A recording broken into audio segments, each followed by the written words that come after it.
I got two questions for you, Cam. The first, I don't know if you heard, but after you give the guys headphones, now you get the Adidas deal, and guys want scat backs from you. What's it like shopping for 110 guys?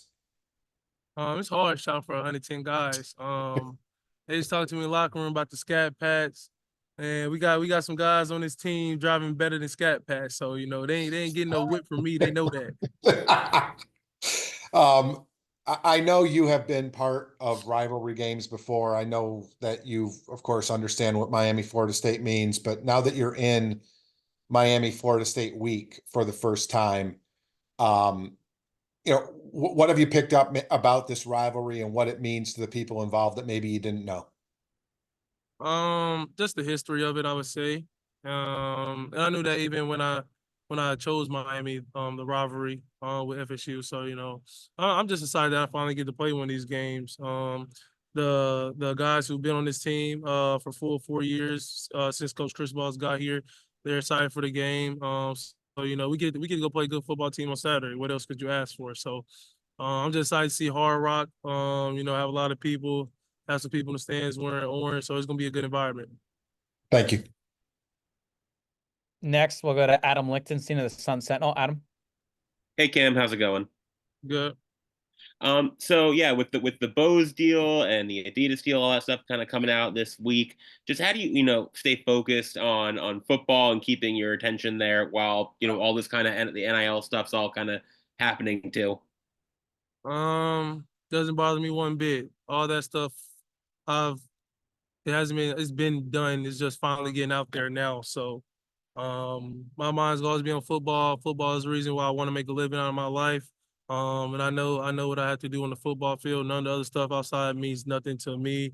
Doesn't mean nothing to our building, but winning football games. That's the only thing I care about. And I guess how much do you think playing at UM and succeeding at UM has helped you with that? I mean, obviously, no offense to Washington State, Miami's obviously a bigger market and a bigger brand than the Cougars are, and then Pullman, Washington is. Well, I think Miami always had a lot to do with it. Just because, like you said, the brand that Miami has. That was really the biggest thing I would say. Just the brand had a lot of impact on it. But I'm blessed though, to be in this position to do stuff for like this, for my team and for myself. So I wouldn't trade this position for nothing. At the end of the day, I'm trying to go 1-0 this week, play football. It's the only thing I care about. Next, we'll go to Matt Shadell, Kane Sport. Matt. Yeah, hey Cam. Can you talk a little bit about the run game getting going? I know obviously you can audible at the line and stuff. How much more dangerous does it make this offense if the run game can keep getting yards and chunk plays the way it did this past game? I think it's all gonna make us better. The run game makes my job a lot easier in the pass game for sure. Especially with the O line we have. They're very good in the run game. They're very good in the pass game. They're one of the best O lines in the country. I think this was the game that it was just turned up a notch. We could always run the football from the first game of the season. No one in our building is really worried about the run game. That's something that we pride ourselves on doing, and that's something that we're gonna continue to do moving forward. Next, we'll go to Cass Clayton. Cass. Hey Cam, it's you too. How you doing? Good.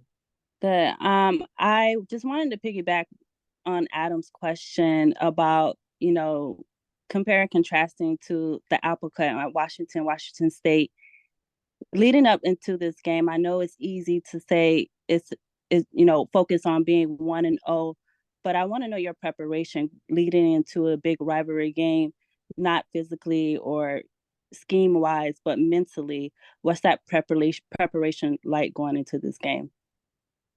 Watching that tape, like I do every week, from sun up to sundown, watching tape, watching specific things that the other team does defensively.